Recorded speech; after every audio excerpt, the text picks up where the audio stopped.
반갑습니다. 자, 계문 서론이 굉장히 길었어요. 왜냐하면 계문에 대한 대종사님의 태도가 일반적 기존 전통의 계문하고는 같은 점도 있지만 다른 점도 많아서 이렇게 서설이 길었습니다. 오늘부터는 보통급 십계문, 대종사님이 계문이 30계문에서 10개 있잖아요. 처음에 보통급 십계문, 보통급의 10종목이죠. 그다음에 특신급, 한 단계 더 위죠. 특신급 십계문, 그리고 법마상정급 십계문. 그래서 대종사님은 계문이 필요는 하되 절대적으로 주어지는 게 아니라 단계, 그 수준에 따라서 계문이 주어진다. 그래서 단계적 필요, 이 계문을 단계적으로 필요하다. 이 조건이 있는데 처음에 어, 이제 대종사님의 교법을 받아들인 사람이 그 사람을 보통급이라고 하죠. 이제 처음에 들어오신 분들을요. 이분들에게 쉽게 10가지의 계문을 주게 돼 있죠. 이 내용이 십계문이 이 교재 192쪽 보면 나와요. 정전 수행편 제11장 계문에 보통급 십계문에서 연고 없이 살생을 말며, 그래서 연고 조항이 첫 번째 나옵니다. 나중에 연고 조항 한번 살펴볼 거예요. 연고라는 수식, 그 조건이 붙은 계문들이 소태산 대종사의 계문의 중요한 특징이죠. 이건 따로 한번 살펴봅시다. 연고 없이 살생을 말며, 2. 도둑질을 말며, 3. 간음을 말며, 4. 연고 없이 술을 마시지 말며, 5. 잡기를 말며, 6. 악한 말을 말며, 7. 연고 없이 쟁투를 말며, 8. 공금을 범하여 쓰지 말며, 9. 연고 없이 심교관, 금전을 여수하지 말며, 10. 연고 없이 담배를 피우지 말라. 해서 이렇게 10개. 계문에 불교에서 주로 5개가 있어요. 5개에서 제가자나 출가자나, 그 불교에서 사부대중이라고 하잖아요. 사부대중이 공통으로 지켜야 될 5개가 나옵니다. 이게 보통 우리가 살생, 도둑질, 간음할 때 음이죠. 그 다음에 망어. 그래서 5개가 공통으로 되어 있는데, 사실 보통 십계문에도 이 5개에 해당하는 내용이 주축을 이루고 있다. 그래서 한번 이제 살펴보도록 하겠습니다. 첫 번째, 근데 이 계문에 대한 제가 지금 논의할 내용은 지난 시간에도 말했지만, 그 초기교단에서 계문 준행과 계를 범하는 범계 해설을 해놨어요. 이건 범계다.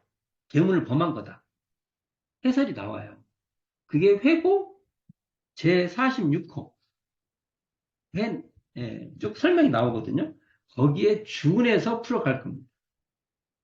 그러니까 대종사님 당대의 초기 교단에서 어떻게 계문을 기준을 삼았는가가 굉장히 중요하죠.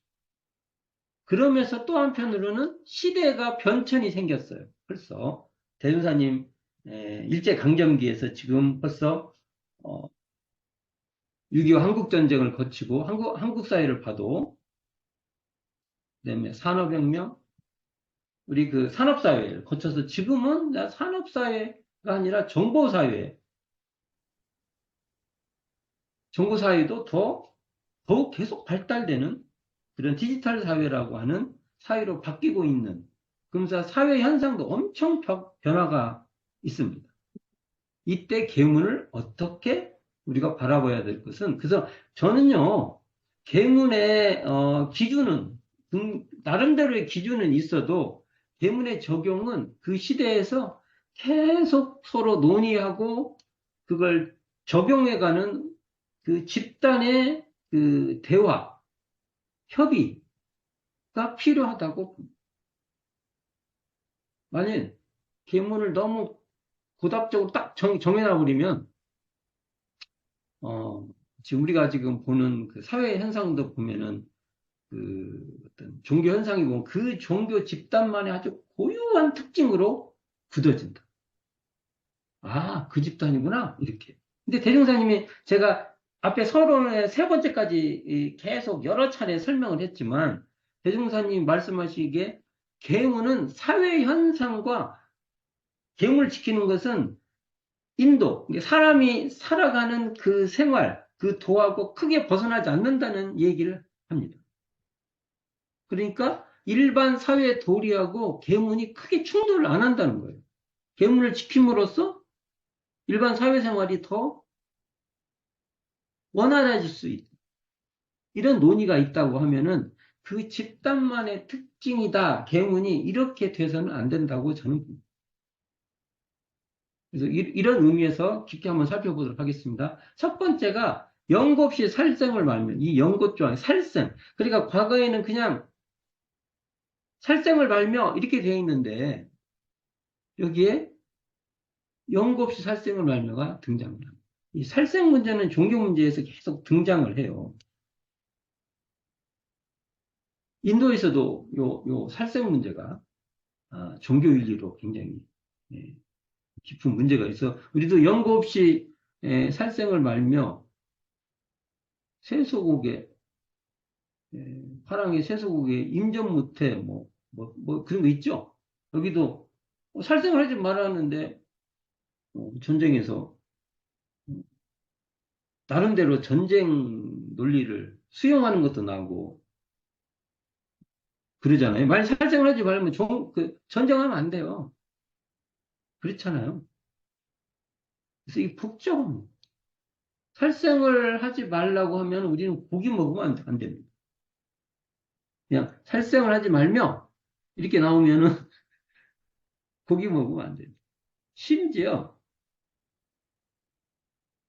고기의 향기가 싹 지나가는 것도 먹으면 안 될 수도 있는 거죠. 만일, 아니, 그럴 수 있어요. 그래서 요즘에 그 비건 논이 나오잖아요. 뭔 되냐, 계란은 살생이냐, 살생이 아니냐. 계란이 살생이에요, 살생 아니에요? 계란 아직 생명으로, 생명으로 되기 전이에요? 동물로 한정을 한다고 하면 애매하죠. 그렇잖아요. 그래서 이런, 현재도, 비건 논의 같은 거 나올 때 계란을 포함하냐, 포함하지 않냐, 이런 논쟁도 벌어지고 그래요. 어. 자, 그건 그 시대에서 논의되고 수용하고 하는 그 과정이 필요한 거죠. 그러면 이 연고없이 살생을 말미를 초기 교단에서 어떻게 이해를 했을까? 연고가 붙어요. 연고가 있을 때는 예외 사항이 되는 거지 않습니까? 어떻게 보는가 한번 이 교재 202쪽 정전 수행법 202쪽을 보면 이렇게 됐습니다. 자, 이 내용이 회보 제46호에 나와 있는 내용을 정리해 놓은 거예요. 한번 읽어보겠습니다. 살생이란 사람을 비롯하여 축생, 곤충까지 살육하는 것은 다 살생으로 간주한다. 죽이는 건 다 살생이라는 거죠.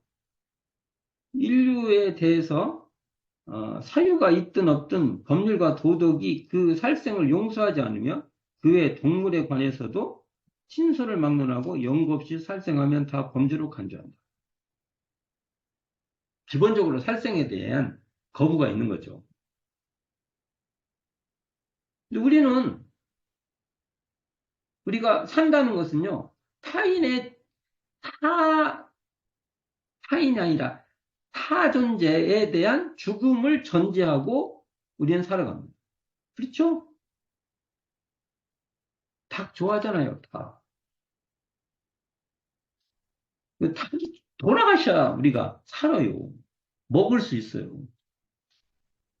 이게 굉장히, 이게 복잡한 논의입니다. 그렇죠? 타인의 죽음의 근거에서 우리가 살아가고 있어요. 그래서 이것을, 해월 선생께서 이천식천, 하늘이 하늘을 매깁니다. 우리식으로 말하면 사은이 사은을 살리는 겁니다. 맞죠? 고민이 깊어요. 자, 여기에 대해서, 그래서 대종사님은 연고를 붙인 거예요. 살생을 하지 말라가 아니라 영거 없이 살생을 말라. 그래서 살생을 하지 말라면 참 복잡합니다. 저 감당이 안 돼요.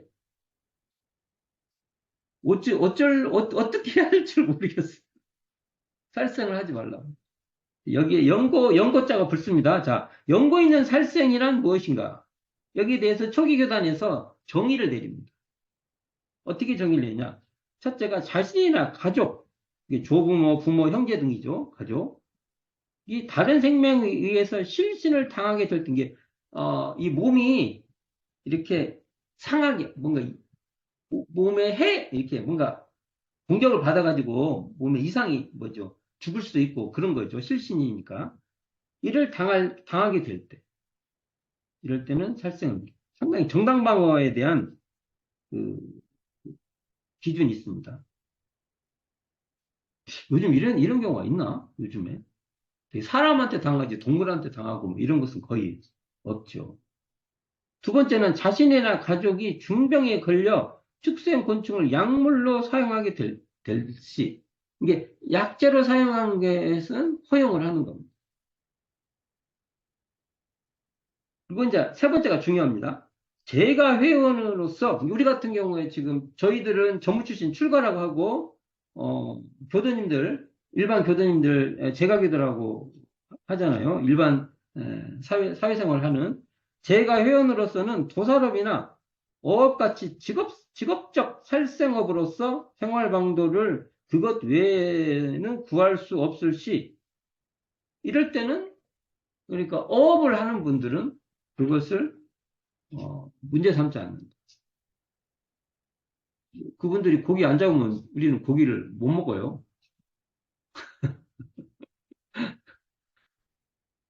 그리고 닭을 안 잡아, 닭을 이렇게 치킨으로 만들지 없는 분 없으면 우리는 예, 기분 좋다고 같이 모여서 파티도 못 해요. 닭 없는 파티를 해야죠. 치킨 없는 파티. 너무 이런 생각을 안 하고 우리가 살잖아요. 근데 이렇게 생각하면은 이게 그렇다는 거죠. 자, 그럴 때는 이런 그래서 요 관계되는 것이 우리 대종경에도 등장하지 않습니까? 현재. 그런데 조건을 답니다. 단, 이러한 경우는 범계로 간주는 아니하나. 그러니까 계문을 체크할 때 직업상 하는 분은 이거 범계로 삼지 않는다는 거예요. 살생의 해로움 되는 점을 자각토로 설명하여 될 수 있는 대로 직업을 전환토록 권유한다.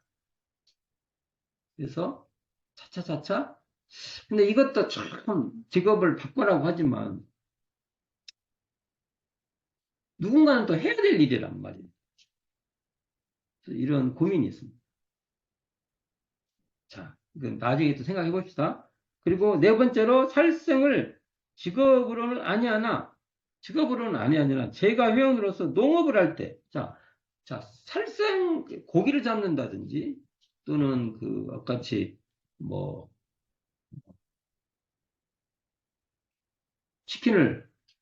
치킨과 관계된다든지 또는 소고기, 돼지고기 뭐 이런 관계되는 일을 하고 있는 사람 아닌다 해도 농사를 지으면 결국은 뭐 트랙터 이렇게 로타리를 친다든지 하면은 많은 생명들이 죽을 수밖에 없어요. 그리고 또 살충해야 하지 않습니까?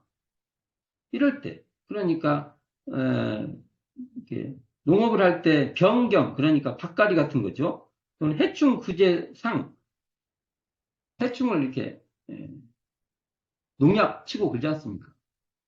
부득이한 경우를 당할 때 이때는 범계가 아니다. 봤을 때 유생상 부득이하게 곤충류 살생을 하게 될 시, 우리가 모기 같은 경우는 방역한다고 하지 않았습니까? 이런 걸 때 범계를 안 잡는다. 자, 위 같은 경우에 살생은 범계를 취급하지 아니하나 그 외의 살생은 범계로 간주한다. 이게 회보에 나와 있는 내용입니다. 우리도 여기에 기준에서 판단할 필요가 있죠. 근데 이 살생 문제는 정말 시대에 따라서 범주가 많이 바뀝니다. 그래서 우리가 딱 고정돼 놓고 보는 게 아니라 시대와 상황과 그리고 계문도 자기 에, 뭐라고 해야 되나요? 일정한 룰이보다 자기 상황에 따른 계문 범계 기준이 달라지기도 합니다. 내가 더 타이트하게 계문을 잡을 사람은 더 타이트하게 잡아야 되고 또 좀 느슨하게 잡을 사람은 느슨하게 잡고 해야지. 너 왜 그렇게 해? 내가 타이트하게 잡는다고 해서 당신 왜 그렇게 해? 이럴 수는 없다. 이 계문도 자기 수행으로 받아들여야지. 이걸 타인 수행을 이렇게 뭡니까? 뭐라고 해? 이걸 뭐라고 그러죠? 이렇게 판단하는 거. 이거야, 저거야 하고 규정하는 거. 이런 시점으로 보면 위험하다. 첫 번째 계문부터 그렇게 나온다는 거죠. 그래서 보면 여기 보면 연말통신 제32호에 보면 전삼삼 선진의 일화가 있어요. 여기 보면 해충 그 구제 얘기가 나옵니다. 연세가 많으셨어요, 전삼삼. 전은광 선진의 어머니. 이분이 이렇게 이제 저희 때도 그 공동 출력 같은 거 하고 그랬잖아요. 저희도 보면은 같이 그 요즘은 농업 이런 걸 잘 안 하니까 이런 걸 하지만 우리가 바쁠 때는 같이 다 나와서 하는데 이렇게 이제 뭐 총부에 옛날 같은 경우 방역이 막 벌레들이 막 많이 끼고 하면 음, 서로 다 협력해서 이렇게 벌레도 잡고 약도 하고 그런 일을 익산 총부 내에서 했나 봐요. 거의 지금 우리 있는 총부 내에서. 그래서 이렇게 하다 보니까 뭔가 이제 그 여기에 대해서 노인이 나와서 하니까 거기에 대해서 이제 고맙기도 하고 해서 어, 뭔가 좀 그 보상 비슷하게 하려고 하니까 전산삼 선지님이 그 돈 받아서 내가 그 업보를 어떻게 받으려고 살생과 관계된 거잖아요. 어,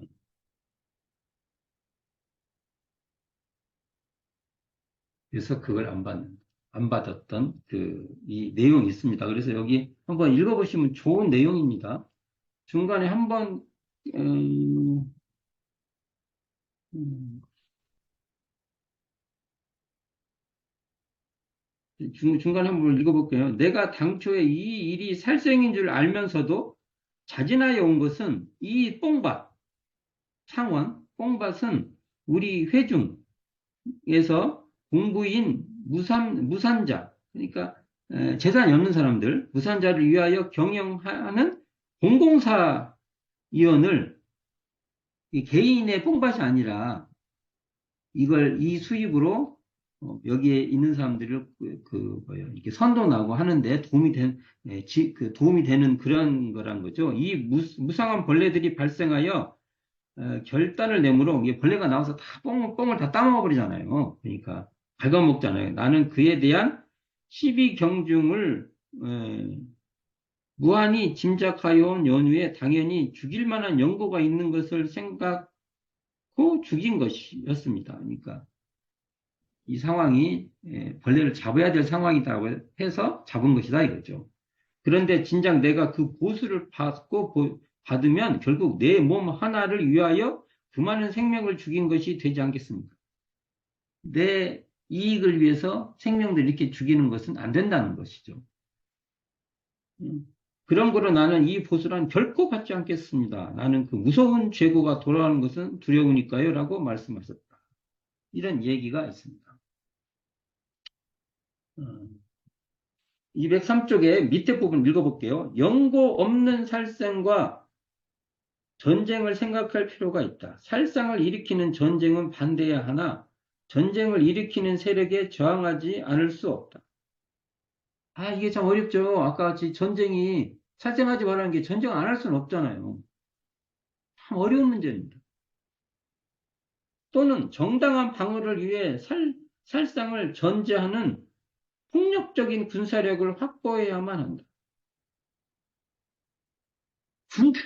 군대는, 살, 군대는 목적이 뭐예요? 자기를 지키는 거지만은 그 과정상에서는 살상을 전제하지 않습니까? 정말 문제입니다. 그러니까 그런데도 연고 없이 살생을 말며하지만 한편으로 군사력을 확보해요. 옛날에 화랑 5개에서 임전무태 같이. 살상도 상황에 따라서는 선택할 수밖에 없다. 인류 문명에 있어 살생이라는 폭력이 없기를 바라나 최소한의 폭력에 그치도록 해야 할 것이다. 그래서 연고 없이 살생을 말미에는 살생을 없애라는 말도 되겠지만 폭력을 최소화하는 것이 어찌 보면 현실적으로 가장 가까운 얘기가 될 것입니다.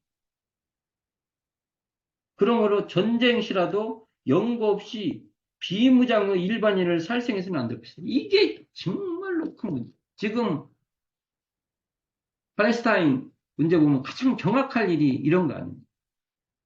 서로 비무장한 일반인들을 살상의 세계에 빠지게 합니다. 그래서 우리가 여기서 연고 없이 살생을 말며에는 전쟁을 바라보는 시각하고 밀접한 연관입니다. 단순히 내가 치킨을 먹었냐 안 먹었냐 이런 문제뿐만 아니라 이렇다는 것이죠. 연고 없이 살생을 반하는 계몽은 부득이한 경우를 제어하고는 생명을 존중하고 생명을 보호하기를 서원하는 그러한 마음이 전제되어 있어야 됩니다. 라고 보게 됩니다. 와, 오늘 개문하는데 연고 없이 살생을 하면 하나 하는데 벌써 시간이 확 가버렸네요. 그래서 몇 개 좀 더 나가봅시다. 도둑질을 말며. 도둑질은 구석기 시대 때 도둑질이 있을까요? 그냥 뭐라고 할까 사유재산이라는 전제 속에서 도둑질은 발생합니다. 이 도둑질을 말면하는 것은 사유재산에 대한 존중이 있습니다. 만일 사유재산이 없이 한다고 하면 도둑질은 그렇게 큰 문제가 안 될 거예요. 설사 있다고 해도 이렇게 계문의 문제로 삼을 만큼 그러지는 않을 겁니다. 자, 보면 도둑질은 자, 어떻게 정의를 하고 있냐면 타인의 물건을 그 소유자의 승인 없이 가져가는 것이니 남의 물건을 강제로 강탈하는 것은 강도라고 강도가 도둑질입니다. 그 다음에 비밀리 모르게 가져가는 것은 절도, 차기 횡령도 도적, 도둑질 계문에 포함됩니다.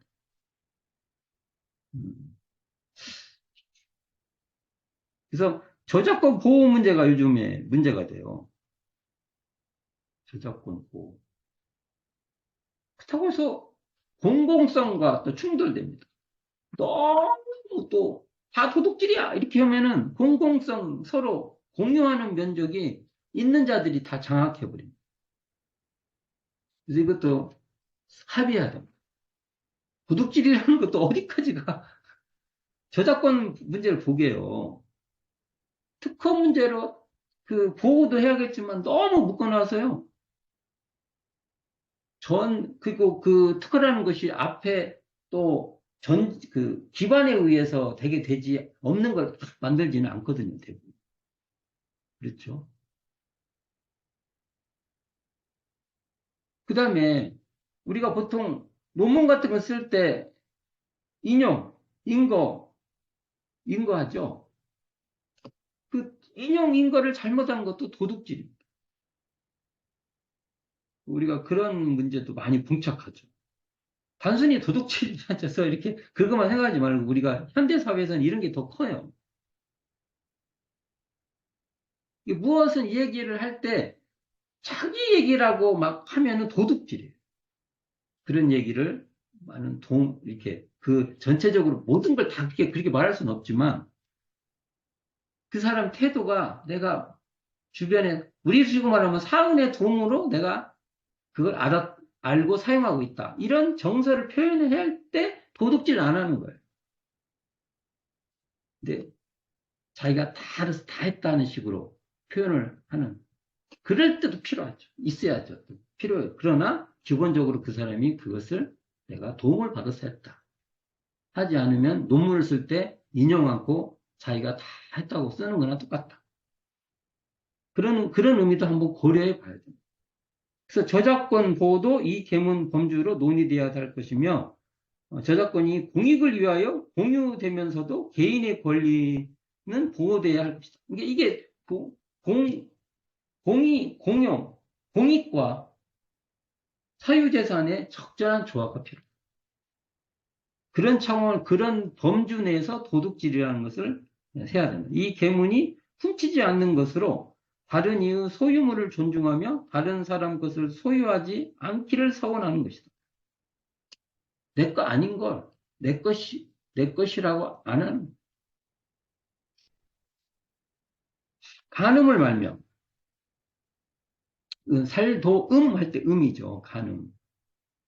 이것도 결혼제도가 굉장히 정착되면서 생기는 문제입니다. 만일 동물들 사회에서 간음 문제는 적용이 안 됩니다. 필요에 의해서 만나고 필요에 의해서 헤어지고 이렇게 되는데 인간은 문화가 돼서 가족이라는 게 만들어지지 않습니까? 그래서 이 간음을 하면 아주 복잡한 문제가 발생합니다. 가족제도. 이 간음 문제는 가족제도하고 함께 와요. 가족제도가 생기면서 간음 문제가 발생합니다. 지금 이게 그래서 단순한 문제가 아니에요. 이 가족제도에 대한 논의는 막 굉장한 논의가 있어요. 그래서 뭐 일부 1처제부터 뭐 굉장한 가족제도가 지금 우리가 알고 우리는 거의 우리가 보는 것은 일부 1처제 속에서 살고 있는데 세계의 가족제도는 굉장히 다양합니다. 거기에 따른 간음의 문제도 다 다릅니다. 그래서 이건 문명적 안목으로 바라봐야 됩니다. 이것도 다 설명하기는 어려워요. 제가 한번 이 문제에 대해서 글을 한번 상당수를 한번 발표한 적이 있어요. 이 책에 있는 내용을 정리해서 논의를 해보자고 한 다음인데 그건 좀 건너뛰고요. 간음은 정식으로 초기요단에서 어떻게 바라봤냐면 이 초기요단에 쓴 걸 내가 지금 정리해 놓은 겁니다. 간음은 정식으로 결혼하여 공경연한 인증을 얻은 부부 외에 관계하는 것은 다 범죄로 간주하나니 그러니까 정식으로 제도적으로 이렇게 결혼한 사람 있지 않습니까? 그 외에 만나는 것은 다 간음이다. 이렇게 보고 있는 거예요. 현재 소위 선진 남녀의 연애에서도 서로 취미와 성격과 손학을 고찰하기 위해 교제를 공공연한 장소에서 행하는 것은 간음으로 해석할 수 없으나 지금은 이런 말도 안 하는데 그때만 해도 이런 게 논의가 됐던 거예요. 일제강점기이기 때문에 이때 이 논의된 시대가 그러한 경우라도 정도를 넘어 육체적 관계를 갖게 될 때는 그것을 범주로 간주하며 그래서 성관계를 좀 허용하지 않는 입장이죠. 지금은 그렇지도 않잖아요. 결혼 유무와 관계없이 성관계가 결혼 이것의 윤리적인 조건을 전제하지는 않습니다. 지금 이런 얘기를 한번 이렇게 쳐다보겠죠. 약혼 남녀에 있어서도 정식의 결혼을 하기 전에는 또한 이처럼 치고 약혼을 했어도 성관계를 하면 안 된다. 요때 기준이 이래요. 제가 이것을 뺄려다가 넣어놓은 거예요. 뒤에 제가 붙여볼게요. 결혼 전 약혼의 경우에도 성관계를 금지하는 것이 당시의 성의식인 듯하다. 성의식은 복잡합니다. 시대에 따라 엄청 달라요. 간음은 바람 피우는 것, 우리 표현으로는 바람 피우는 거예요. 성의식도 시대와 지역에 따라 달라지며 성관계의 대상도 변화가 있을 것이다. 향후 시대에 따라 이를 포함하는 성의식이 세워져야 할 것이다. 사실 우리는 현재 남녀만 성적 대상으로 우리는 현재 일반적으로 규정하고 있지만 이것도 사실은 그렇지 않습니다. 왜냐하면 생물학적으로 설명을 실제로 그 생물 관계들을 보면 되게 우리가 성이 다른 남녀 이래 하지만 같은 성끼리 어, 이렇게 성관계하는 게 굉장히 많아요. 생물계에서. 번식도 어, 남자가 여자로 바뀌어서 만일 예를 들어서 얘기했는데 암컷이 없어요. 그러면 수컷이 암컷으로 역할을 바꿔요. 그런 게 많아요. 그래서 이게 복잡합니다. 과학적으로도 규정하기가 너무 복잡해요.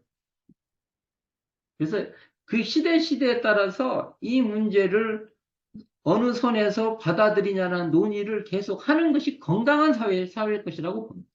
그리고 그러한 사유의 개념들이 우리들의 계문의 과정에도 넘어와야 된다고.